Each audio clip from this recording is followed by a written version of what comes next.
স্বাগত দীপ্ত সংবাদে। আপনাদের সঙ্গে আছি আমি ফৌজিয়া নওশিন।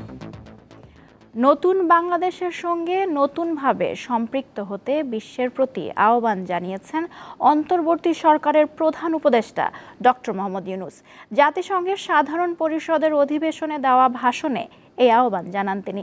বলেন, বাংলাদেশের অভ্যুত্থান বিশ্বের ন্যায় বিচারের পক্ষে দাঁড়াতে অনুপ্রেরণা দিবে। দেশে অবাধ, নিরপেক্ষ ও অংশগ্রহণমূলক নির্বাচনের উপযোগী পরিবেশ তৈরিতে কাজ করে যাওয়ার অঙ্গীকারও করেন ডক্টর ইউনূস। ছাত্র জনতার বিপ্লবের পর গঠিত অন্তর্বর্তী সরকারের নেতৃত্ব দিচ্ছেন প্রধান উপদেষ্টা ডক্টর মোহাম্মদ ইউনূস। গত কদিন আগেই জাতিসংঘ সাধারণ পরিষদের অধিবেশনে যোগ দিতে যুক্তরাষ্ট্রে পৌঁছেছেন তিনি।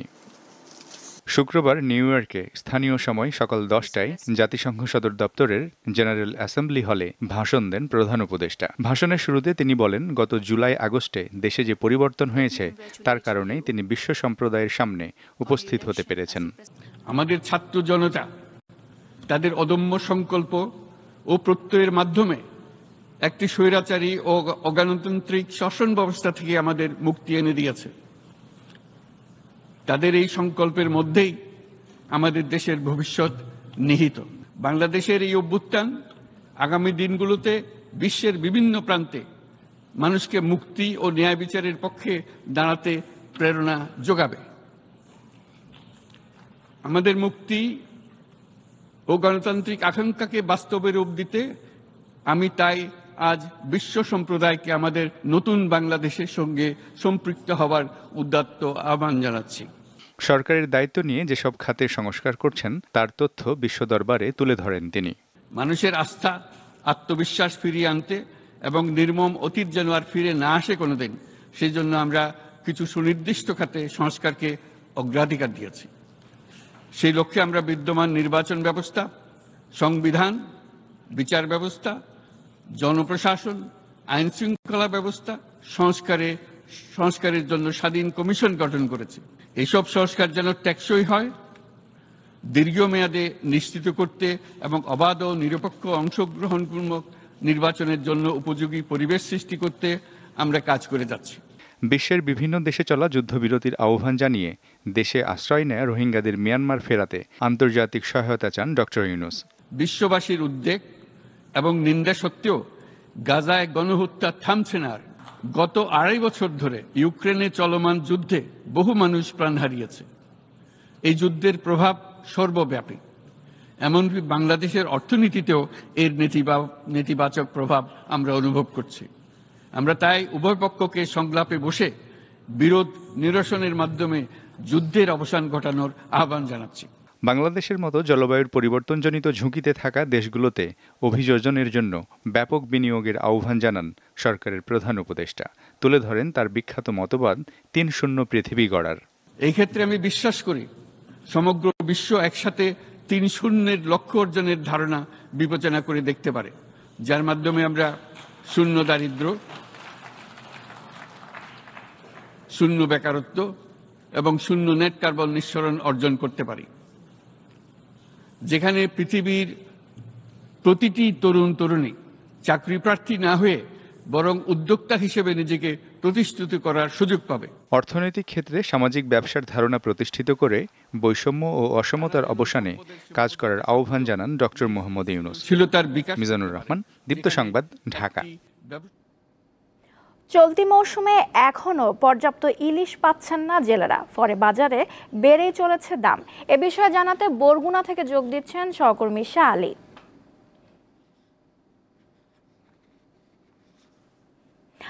শাহ আলী, আজ বাজারে ইলিশের দাম এবং সরবরাহ কেমন, আর জেলেরা পর্যাপ্ত মাছ কেন পাচ্ছেন না? নওশিন, আপনি যেটা জানতে চাচ্ছিলেন, আসলে বরগুনা দ্বিতীয় মৎস্য আবর্তন বরগুনার পাথরঘাটা, সেখানে কিন্তু পর্যাপ্ত ইলিশের থাকার কথা থাকলেও কিন্তু সেই ইলিশ কিন্তু দেখা যাচ্ছে না। বরগুনার মানুষ কিন্তু সবচেয়ে বেশি টাকা দিয়ে ইলিশ কিনে খাচ্ছে। আমরা যে রয়েছি বরগুনা শহরের যে সবচেয়ে যে বড় মাছ বাজার, সেই মাছ বাজারে সেখানে যে ইলিশের কেজি আমরা যদি বলি, যেটার 1 কেজির উপরে, সেটার দাম হচ্ছে 17 থেকে 1800 টাকা। এবং সেই মাছ আসলে বরগুনা মানুষের যারা মধ্যম বৃত্তি যারা রয়েছেন এবং নিম্নবৃত্তি, তারা কিন্তু আসলে এই মাছ খেতে পারছেন না, আমরা কিন্তু শুনেছি। এবং যেই মাছ মাছটার দাম হচ্ছে একদম কম। আমরা যদি বলি সেটা হচ্ছে 1 কেজির নিচে যে মাছটা আছে সেটাও প্রায় 1200 থেকে 1300 টাকা করে বিক্রি হচ্ছে বরগুনা শহরে। এবং এই যে মাছগুলো দেখতে পাচ্ছেন যেগুলো এই বাজারে উঠেছে এগুলো হচ্ছে শুধুমাত্র স্থানীয় যে নদীগুলো রয়েছে পায়রা, বিষখালী, বলেশ্বর এই নদীগুলো মাছগুলো আসলে এখানে আসে। তো এই মাছগুলোর দাম এই কারণেই বৃদ্ধি, যেটা মাছের স্বাদ বেশি এই কারণে নাকি দাম বৃদ্ধি। এছাড়া আমরা দেখেছি যে এই যে ঘূর্ণিঝড় ছিল বেশ কয়েকটি এবং বেশ কয়েকটি যে শত্রুপ্রবাহ ছিল এর কারণে কিন্তু নদী থেকে জেলেরা কিন্তু তারা চলে আসছেন এবং মাছ শিকার করতে পারছেন না, এবং যার কারণে মাছের দামটাও কিন্তু বৃদ্ধি পেয়েছে। এবং এই মাছের দাম এতটাই বৃদ্ধি পেয়েছে আমরা দেখছি যে প্রতিনিয়ত এই মাছগুলো নিয়ে কিন্তু দূর দূরান্ত থেকে তারা কিন্তু ছুটে চলেছে এবং প্যাকিং করছেন এবং এটা অন্য অন্য জায়গায় ঢাকা এবং অন্য জায়গায় পাঠানোর জন্য তারা কিন্তু ব্যস্ত হয়ে পড়েছে। কিন্তু স্থানীয় যে বাজারগুলোতে এই মাছের দাম অনেকটাই কম, যার কারণে মাছের কিন্তু এখানকার মানুষ খেতে পারছেন না। এবং এখানে কিন্তু প্রায় 40,000 জেলে পরিবার রয়েছে যারা শুধুমাত্র তাদের এই মাছ শিকার করে জীবিকা নির্বাহ করেন এবং তারাও এখন হতাশায় ভুগছেন। অনেকে ধার দেনা করে, লোন নিয়ে, অনেকে দাদন নিয়ে মূলত এই মাছ শিকারগুলো করতে যাচ্ছেন এবং তারাও কিন্তু চরম ক্ষতিগ্রস্ত হচ্ছেন। এবং জেলেরা এই বছর মাছের দেখা নেই। অপরদিকে এই মাছগুলো দূর দূরান্তে যাওয়ার কারণে স্থানীয় বাজারগুলোতে মাছের দাম বেশি এবং যার কারণে তারা কিন্তু মাছ খেতে পারছেন না। বরগুনা বাজার থেকে এই ছিল আমার কাছে সর্বশেষ তথ্য।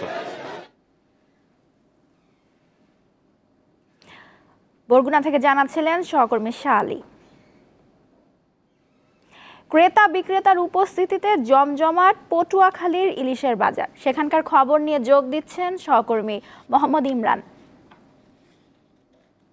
ইমরান, পটুয়াখালীর বাজারে আজকের ইলিশের দাম কেমন এবং সরবরাহ আছে কি?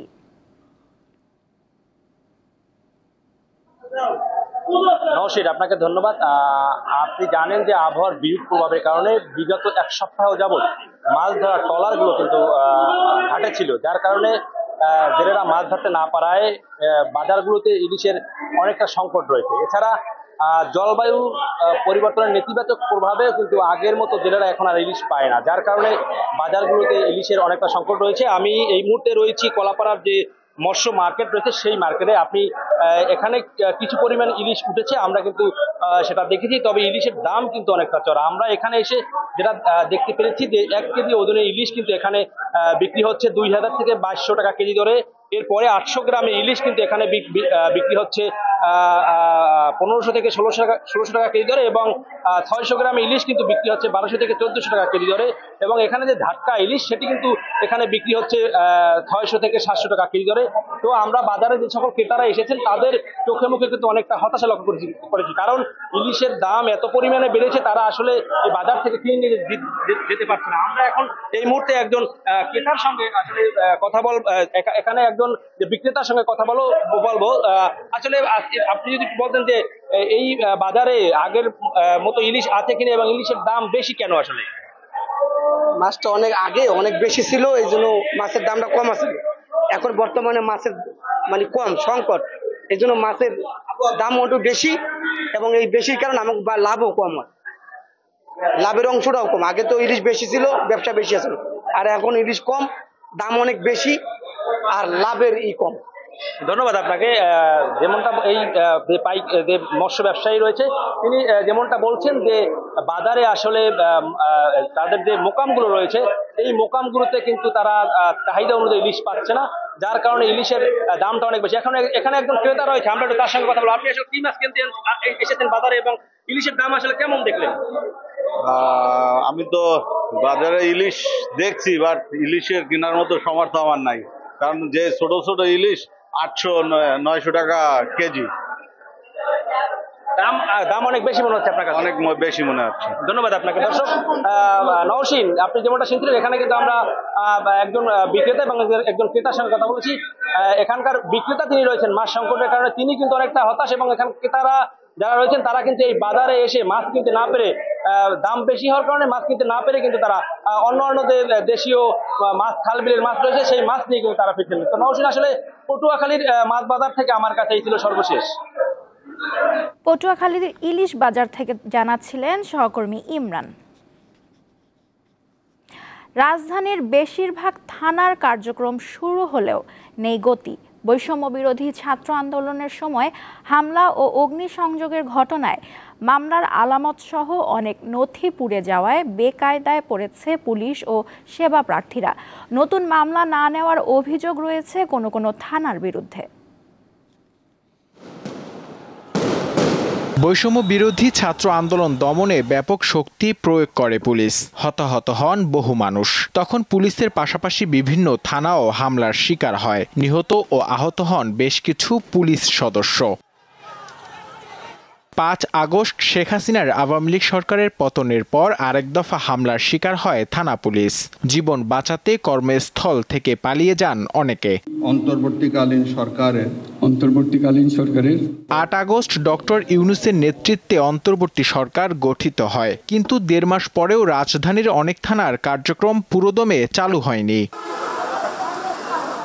সবচেয়ে ক্ষতিগ্রস্ত হয়েছে যাত্রাবাড়ী থানা। মূল ভবন দেখে বোঝার উপায় নেই কয়েক মাস আগে এখানে ছিল ব্যাপক কর্মব্যস্ততা। ৬ তলা ভবন জুড়েই ধ্বংসযজ্ঞের চিহ্ন। সংস্কার কাজ চলমান থাকায় কয়েক কিলোমিটার দূরের ড্যামরা থানায় অস্থায়ীভাবে চলছে যাত্রাবাড়ী থানার কার্যক্রম, তবে নেই গতি। আমি ৫ তারিখে যাত্রাবাড়ী থানায় আমার মাথার ভিতরে গুলি করে পুলিশে। মামলার বিষয়ে জানার জন্য আসছি, এখন আমি সেই বিষয়ে কথা বলতে পারি নাই। এসে দেখলাম খুব ব্যস্ত ওনারা ভিতরে, আবার ওনারা বেরোয় চলে গেল।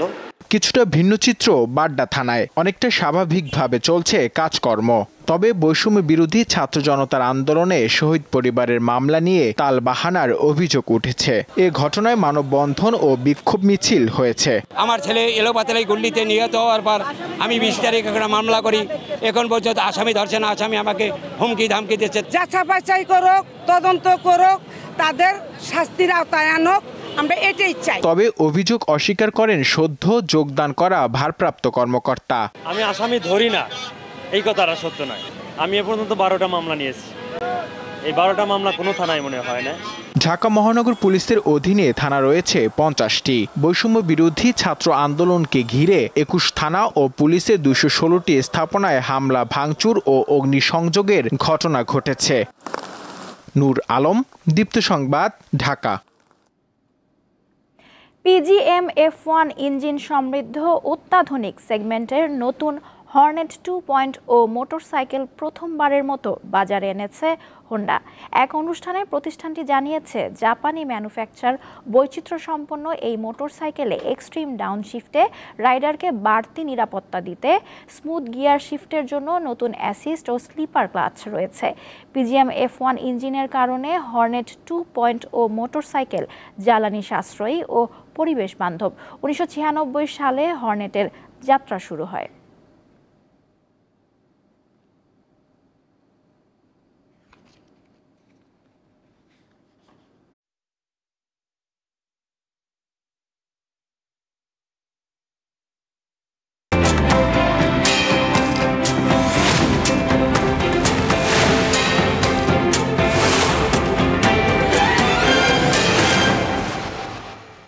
এবারে জানাবো এক নজরে দৈনিক পত্রিকার শিরোনামগুলো।